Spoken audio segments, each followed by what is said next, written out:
1 2 3 4 5 6 7 8 9 10 11 12 13 14 15 16 17 18 19 20 21 22 23 24 25 26 27 28 29 30 31 32 33 34 35 36 37 38 39 40มีเจ้าภาพเจ้าสถานเนาะทั้งไม่ออกทองปานไม่ออกพวกนั้นสูงเนาะโดยวิวาสานตสะพะโลความนินาสตุมาเทภวะหักอยู่เนาะอันนี้ไม่กรุงบ่นี่ไม่ย่างบ่แก่นมันเลยแต่พวกนี้หมอกแก่นไม่ย่างรุ่นเฮานี่ตายทิ่มลงเถื่อบ่ยังบ่ฮะเนาะก็อยากได้ตัวดีๆก็คักนั่นแหละพี่น้องเนาะเฮ็ดในวัดในว่ามันของส่วนรวมเนาะเบิดทุกคนพี่น้องเลย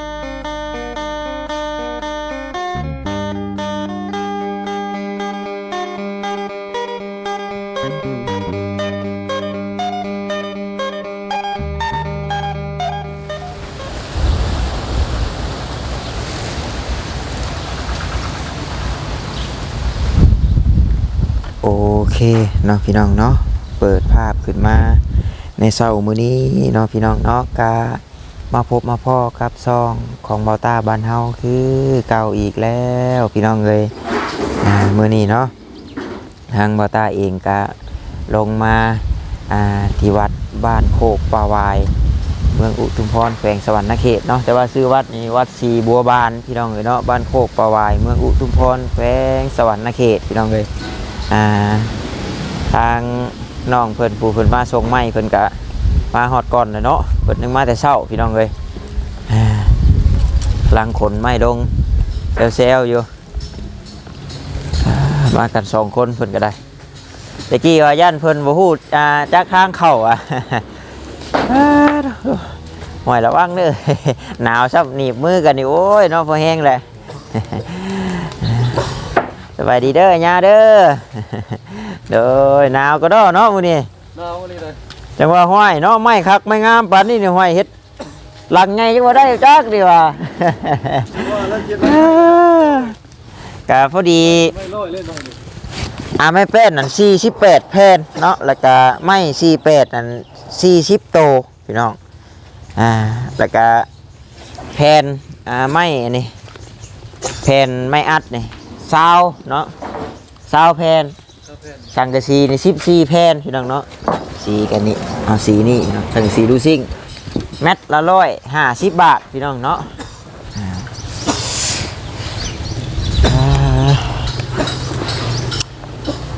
นี่แหละเนาะ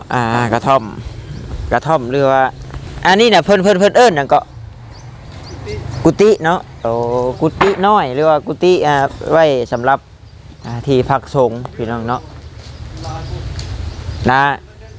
ะสำหรับทำสีเฮ็ดอันตัวนี้อลีนี่อาจที่เหลือใหม่นี่แต่ว่าเนาะทั้งสร้างเพิ่นไล่มานั่น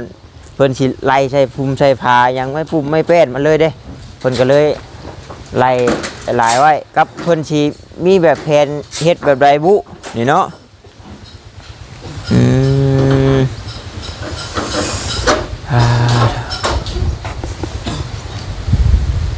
หักอะไรบาทเนี่ยอันนี้ทั้งอันอาญาชื่ออันอยู่ใช่ไหมโอ้นี่เนาะโอ้บิด7,360,000เฉพาะแต่ค่าไม้เนี่ย10 กว่าล้านนะพี่น้องเนาะแมนมูลค่านี่ถูกว่านักอยู่พี่น้องเลยจะได้ทางบ้านเป็นประกอบนั่งได้เนาะแต่บ่พอนะมึงโดยบ่บ้านก็ยังอยู่เด้กะคือยังบ่พอเพิ่นนี่มาทำจิตไล่กระคากในกะและไล่ทั้งวงเกาะวงกบกระมง3 ล้าน3,700,000 3,470,000เนาะบ่ตาไล่เบิ่งแหละเพราะว่าวงกบแน่แล้วก็มันต้องมีบานพุ่มบานพับอย่างน้ำแน่สินะแต่ว่าบ่ตาสิเอาเงินบ่ตานี่ออกก่อนเนาะเพราะว่าทางแม่กับพ่อเพิ่นก็รับอยู่ทางอาญาเนาะบ่เป็นห่วงก็ได้ดอกเพราะว่าถ้าเพิ่นที่ช่วยเนาะเพิ่นก็อยากช่วยให้มันแล้วมันทั่วไป ไปเลยสินะเนาะซอยนวัดในว่าพี่น้องเอ้ยอันนี้ก็จากกี่แนวใดแล้วลงมาใส่บาทน่ะเนาะบ่ตาลงมาใส่บาทเลยเห็นทางพอออกเพิ่นนั่นแหละเว้าเนาะเบิ่งทางที่อ้ายเพิ่นแหละใช่สิไปการบ่ทั้งนั้น ก็ได้ย้อนเพิ่นนี่ได้นี่เพิ่นว่าโอ้ยนี่ว่าฉันยังขาดไม่5 อันว่าฉันว้ายเพิ่นให้สร้างเพิ่นไล่เบิ่ง โอ้ยแม่น5 อันเด้ดีว่านี่เนี่ยนี้จุดประสงค์มันครั้งแรกว่าสิให้สิขอไม้น้ำเพิ่นนั้นสัก5 อันว่าโดยและสังกะสีเป็นจังได๋ดีกว่าเพิ่นสิเก็บเอาแบบว่าประตอบประแตะใส่หั่นนะมันสั่นมันทั้งมันบ่งามมันจังนี้โดยแม่นตัวทั้งพื้นมันหันเป็นไม้เส้นไม้สันไม้จังทั้งพื้นมันบ่ทันได้ที่อันแรกว่าบัดนี้บ่ตาเลยแชทบอกแม่เพิ่นเนาะเลยเอาพี่น้องเอ้ยข้าวเอาบุญน้ำกันว่ายันว่าเพราะว่าอยากสดจากซอยเนาะเพราะว่าผู้ใดมีปัจจัยเนาะนี่บ่ตามื้อนั้นบ่ตาบ่ได้ถ่ายคลิปได้มีแต่บอกแม่เพิ่นว่าโอ้นี่เด้อแม่เด้อฉันเนาะเพิ่นยังขาดอยู่ฉันนะนี่บัดนี้พ่อสร้างเพิ่นไล่ฟังแล้วก็บอกแม่เพิ่นละคุมราคาเพิ่นก็โอ้ซับนี่เดี๋ยวจังซั่นแม่สิฮับเองเด้อลูกเด้อว่าซั่นนะก็เลยเอาได้ไปพี่น้องเอ้ยงานที่2ก็สิมีอยู่ได้เดือน5ยังมีงานอีกอยู่บ่นี่ถูกเนาะเพิ่นสิเอาตัวนี้ออกได้บาทได้โอ้สิเอารถใช่ตัวนี้ออกก่อนบ่เอาพี่น้องเนาะเพิ่นสิย้ายกุฏิหลังเก่า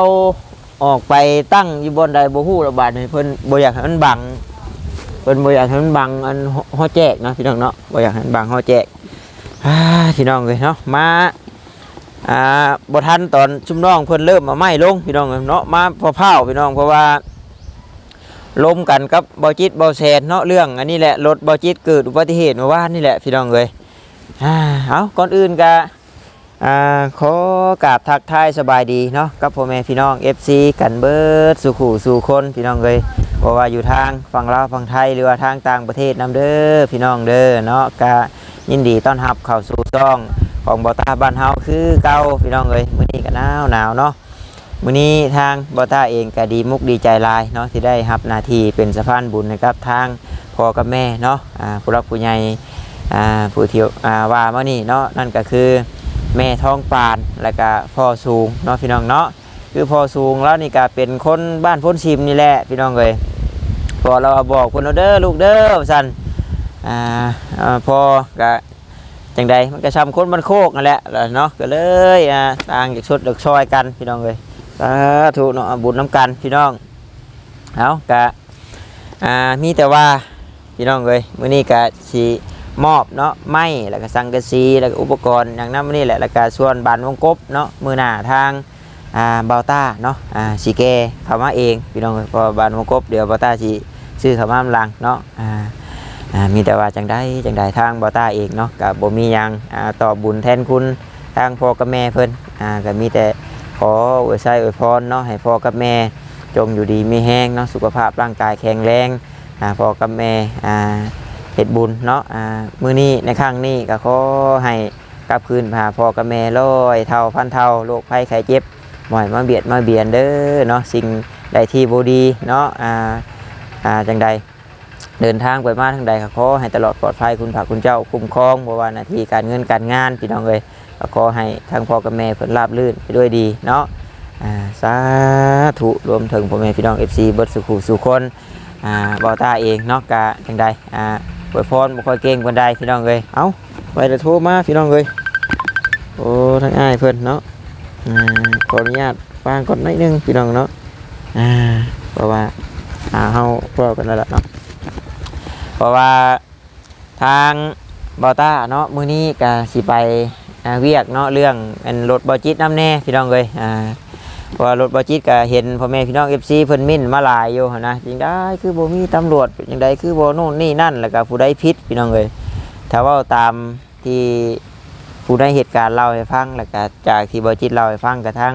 พอลุงเสือแดงแล้วเนี่ยเนาะพี่น้องเราผิดเรา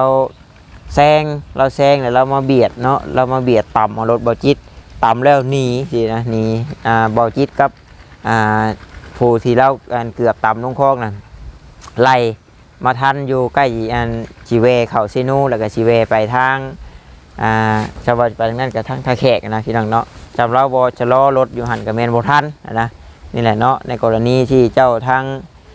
ต่ำแล้วลบหนีนี่ก็มีความผิดได้พี่น้องเนาะโอ้แต่ชิว่าแล้วก็แต่ชิว่าตามกฎหมายนี่ก็เต็มเลยได้พี่น้องเนาะเจ้าเอาตัวลบหนีบอพะจังใดแบบบอช่วยเรือเนาะบอให้ความช่วยเรือนู่นนี่นั่นหลายอยู่พี่น้องเลยเอามีแต่ว่ามื้อนี้แหละจะไปไกลเกลี่ยกันเนาะพี่น้องเนาะมีแต่มื้อนี้ก็สิและมามอบเครื่องไม้แล้วก็สังกะสุมสังกะสีให้กับทางวัดเพิ่นแล้วก็สิได้ออกไปเวียกเนาะพี่น้องเนาะ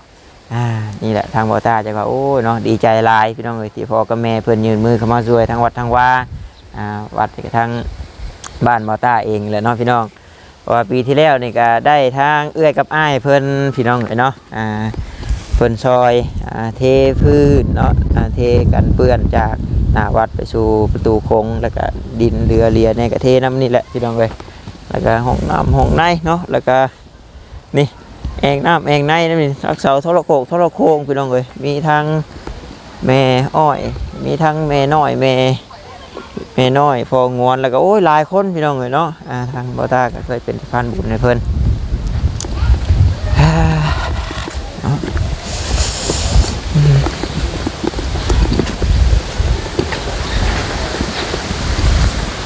ได้อันนี้มีแต่นี่แหละเนาะนั่งอยู่ใช้เบิ้งมีมุนอันนี้นั่งอยู่ใช้หันเนาะให้อันนี้ให้พรทั้งพ่อกับแม่เพิ่นก่อนฮะโดยได้ โอ้ตัวนี้บ่พี่น้องมื้อนี้นะลังรุดออกมาอยู่นี่ ตัวพึ่งหันเอาเด้อนี่เด้อวันพุธครับหมอวันพุธครับนี่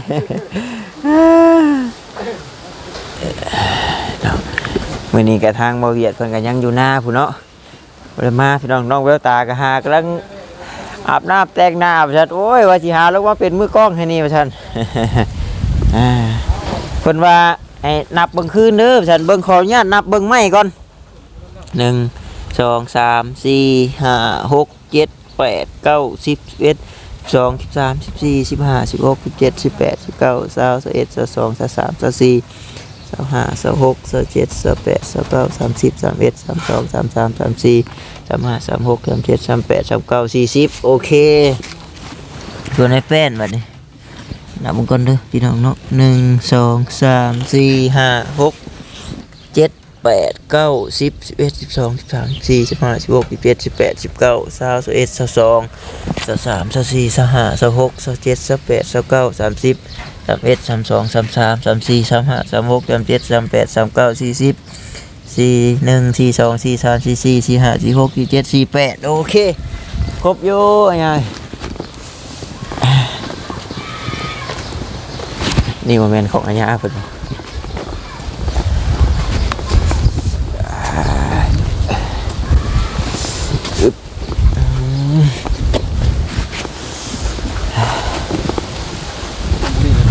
เดี๋ยวนี้ก็ได้เนี่ยเนาะกะตั้งนั่งเลยครับเดี๋ยว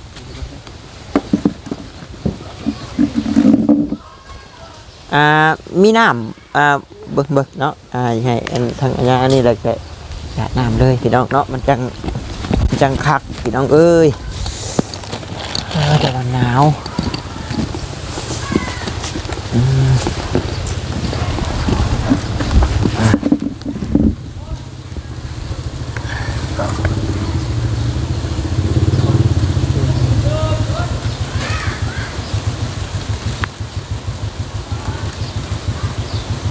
จักมือใดเลยเนาะเพิ่นสิ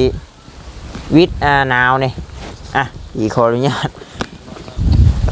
หยาดใช่นี่เลยมันจังอันคักเนาะเพิ่นชื่ออันแม่ท้องปานแล้วก็พ่อสูงเพิ่นก็เป็นคนบ้านพุ่นซิมแหละยายแต่ว่าแม่นแต่ว่าตอนนี้เพิ่นก็อยู่ทางต่างประเทศพุ่นเนี่ยนะอยู่สหรัฐอเมริกาพุ่นแหละเนาะพี่น้องเนาะแต่ว่าเพิ่นก็ว่าโอ้เนาะบอกทางอาญาเพิ่นเด้อฉันบ้านโคกกับบ้านพุ่นซิมก็ทำบ้านเดียวกันนั่นแหละฉันแต่ก่อนก็เคย ไปเคยมาอยู่พอเพิ่นว่า ไม่เอายังก่อนเอาต้อง แมนแม่ท้องปานแล้วกับพอสูง พอสูง โดยพอสูง นะนี่ก็ถือว่ามีเจ้าภาพแต่สัทธาเนาะทั้งไม่ออกทองปานไม่ออกมาพอสูงเนาะ โดย ทางบ้านคนซิมเนาะเพิ่นก็มีกุศลและเจตนาศรัทธาอันดีงามเนาะมาประกอบส่วนเนาะในวัดวาศาสนานั่งสังขารนี่ มานั่งมีเจตนาศรัทธาอันดีงามเนาะมาประกอบส่วนแล้วก็มียังไงก็มี สักแมนไม่แป้นแล้วก็ไม่ชีแปดสังกะสี มีสังกะสี แล้วก็ มีแผ่น แผ่นเรียบเนาะแล้วก็วงกบเนาะวงกบเอามาน้ำหลัง กบเนาะมาก็ขออนุโมทนาบุญเนาะนำไปเอา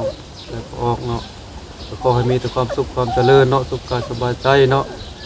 ส่วนนี้ตกน้ำกับบ่ไหลตกไฟกับบ่ไหม้เนาะขอให้เป็นทักแก้วกันทิพย์10ประการเนาะขอให้ปนาพอออกและครอบครัวเนาะขอให้เจ้าภาพเจ้าศรัทธาเนาะคือผู้ออกตาเป็น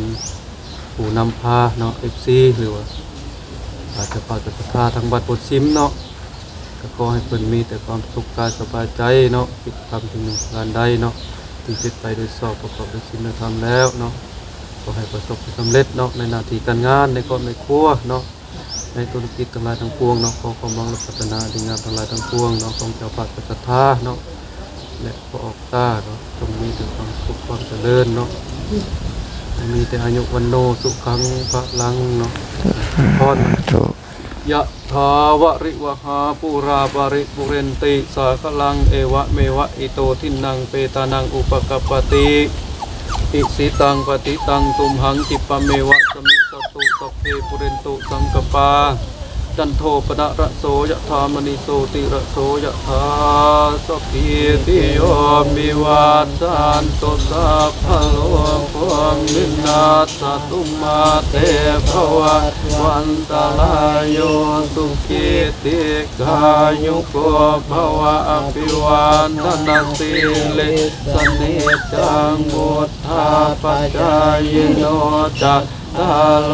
ธัมมาวัฏฐานติอายุวันโนสุขังภาลังอายัญจะโคตากินนาตินาสังฆเมสุปฏิทินาติกาลตังอิตายัสสะทานันโตอุปกัปปติโสยติสัมโมจะอายังเนตัสสิโตเปตานาปุสสะจักกตาอุลาลาปาลันจะภิกขุนามานุปตินังตุเมหิปุญญังปัสสุตังอนาปกันติ สาธุครับเอาพี่น้องเลยก็ถือว่าเหมาะให้เพิ่นเป็นที่เรียบร้อยบ้านนี้เนาะโอ้ยมีแต่ว่าสร้างเพิ่นสิมาเฮ็ดมื้อใดเนาะบ้านนี้เนาะมื้ออื่นเนาะ มีแต่พุ่นละเนาะเพิ่นมาเฮ็ดมาหยังกับพุ่นละแล้วสิมาอัปเดตให้ทางพ่อกับแม่เพิ่นเบิ่งน้ำอยู่พี่น้องเนาะว่าแนวใดคนน้อยขอถ่ายรูปนั่นไปเด้อเนี่ยมาเป็นมือกล้องให้แน่อันเอิ้นเพิ่นยังพอแล้วเนาะเพิ่นเคยมีครอบครัวแหละทางมือกล้องนี่แหละพี่น้องเอ้ยคักอยู่บ่เนี่ยคักอยู่เนาะอันนี้ไม่กรุงบ่นี่ไม่ย่างบ่แกนมันเลยแต่บ่มีหมอก แกนไม่ย่าง รุ่นเฮานี่ตายทิ่มลงเถื่อบ่ยังบ่ เนาะก็อยากได้ตัวดีๆก็คักนั่นแหละพี่น้องเนาะเฮ็ดในวัดในว่ามันของส่วนรวมเนาะเบิดทุกคนพี่น้องเอ้ยบ่แม่นสิว่าได้ใช้ผู้หนึงผู้เดียวได้ รุ่นเฮานี่ แต่ว่าสังกะสีนะเมื่อวานนี่แกว่ามันอยากบุ้มนิดนึงแต่ว่ามันก็สิถือกันร้อนตัวเลื่อมอยู่ดอกนี่ก็พอดีแล้วร้อนนี่เฮาก็เลื่อมเลยแล้วนี่เพราะว่าแผ่นมันนั่นทางเพิ่นไล่นะมีแต่แผ่นหนึ่ง80เซนนึงอันนี้มันเป็นแมตพุ่น แกนไหลมานะครับ แม่นแผ่นใหญ่เลยนะตัวนี้ เม็ด น่ะแม่นสิ เอาเริ่มได้ก็ได้เนาะ แม่นเลื่อมลายก็ได้เพราะว่าสร้างเพิ่นไล่แบบมีแต่80เซนนึงเด้นี่มันแมต แสดงมันถึกอยู่เม็ดเท้าเนาะอันนี้เพิ่มเกียร์เข้ามามันล่องเข้ามา โดยก็โอ้ยเอิงเติงอยู่จังวะนี่ไล่ตัวสังกะสีแหละพิษให้แม่เพิ่นมือก่อนนะสังกะสีจักไปไล่นั่นได้จังว่าออกล้านเดียวพี่น้องเนาะก็เลยบอกแม่เพิ่นไปว่าสังกะสีนะล้านหนึงแม่เอ้ยว่าซั่นเนาะบัดไปซื้อเลยโอ้ยเกือบ4 ล้านพุ่นน่ะ มีแต่นั่นเด้อสันอาญาเด้อคนน้อยอันสิขอโตวเมื่อก่อนเพราะว่าเผาไปทั้งนี่บ่จิตเพิ่นน้ำแน่พี่น้องเอ้ยกลับก็เด้อโดย พี่น้องเนาะก็นี่แหละคือเป็นเสาเป็นหยังนี้เพิ่นก็สิ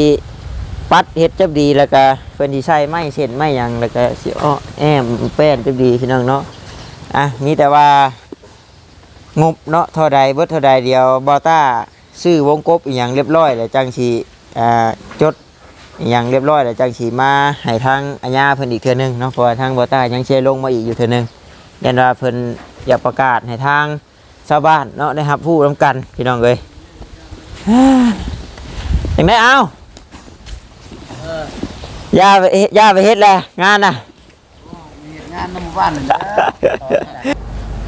โอเคสนองบอต้าก็คือสิได้ขอโตวจบคลิปก่อนเด้อพี่น้องเด้อบาทนี้นี่แหละเนาะพี่น้องเนาะทางวัดบ้านบอต้าและก็ทางถนนหนทางตอนนี้เพิ่นก็กำลังเริ่มปูทางก้อนกรีดพี่น้องเลยจากนี้ก็พุ่งไปเราพี่น้องรอไปเรื่อยจนฮอดทางอย่างพุ่นแหละแต่ว่าตอนนี้หากนั่งได้กราบหนึงหากว่าเนาะผู้ใดอยากจะนำทำบุญอยากร่วมเป็นปูนเป็นแห่เป็นชายยังก็ได้เนาะพี่น้องเนาะสามารถติดต่อเข้ามาได้หรือว่าสะดวกทางในบ้านสะดวกทางวัดทางว่าก็ยินดีเป็นว่าเนาะพี่น้องการมือก่อนกับทางบ่อใต้เองก็ได้รับหน้าที่เป็นสะพานบุญกับทางแม่อ้อยเพิ่นเนาะซื้อปูนมามอบให้กับทางในบ้านเพิ่นพี่น้องเลย1 โตนมื้อนั้นกับน้ำแน่เนาะมีแต่ว่ามื้อนี้ก็ได้เป็นสะพานบุญนะครับทางแม่ทองปานแล้วก็ทางพ่อสูงพี่น้องเลยก็ดีมุกดีใจเนาะเพราะว่าทางพ่อกับแม่เพิ่นก็โอ้ยเนาะจังใดเพิ่นก็ไปอยู่พุ่นก็โดนแล้วเพิ่นว่าพ่อเพิ่นว่าก็ซ้ำบ้านพ่อนี่แหละบ้านโคกก็ได้เพราะฉะนั้นเนาะลูกเอ้ยแต่ว่าคำว่าคำจาใดเนาะที่พ่อตาเว้าบ่ม่วนโน้นหูจังใดก็ขอโทษขออภัยน้ำลายๆเนาะพี่น้องเนาะกะพุ่นละบ้านมีแต่สิไปหาทางบ่อจิตเพิ่นก่อนพี่น้องเลยไปเคลียร์เรื่องรถเรื่องรางเพิ่นนี่แหละแนวใดเนาะพี่น้องเนาะมีแต่ว่าเอาขอบมุกขอบใจพ่อกับแม่หลายๆเด้อเนาะขอให้บุญคำนำชูขอให้บุญกุศลในครั้งนี้กลับคืนไปหาแม่กับพ่อ100 เท่าพันเท่าเนาะสิ่งใดที่คิดบ่ดีกับบ่ให้มาใกล้มาทัดเนาะครอบครัวของพ่อของแม่พ่อกับแม่เดินทางไปมาทางใดก็ขอให้ตลอดปลอดภัยคุณพระคุณเจ้าคุ้มครองบ่ว่าเสียรายเหตุการณ์เหตุงานก็ขอให้ประสบผลสำเร็จในหน้าที่การงานทุกประการเด้อพ่อกับแม่เด้อเนาะสาธุพี่น้องเอ้ยเอาท้ายคลิปนี้ขอกล่าวคำว่าสบายดีพี่น้องเนาะบ๊ายบาย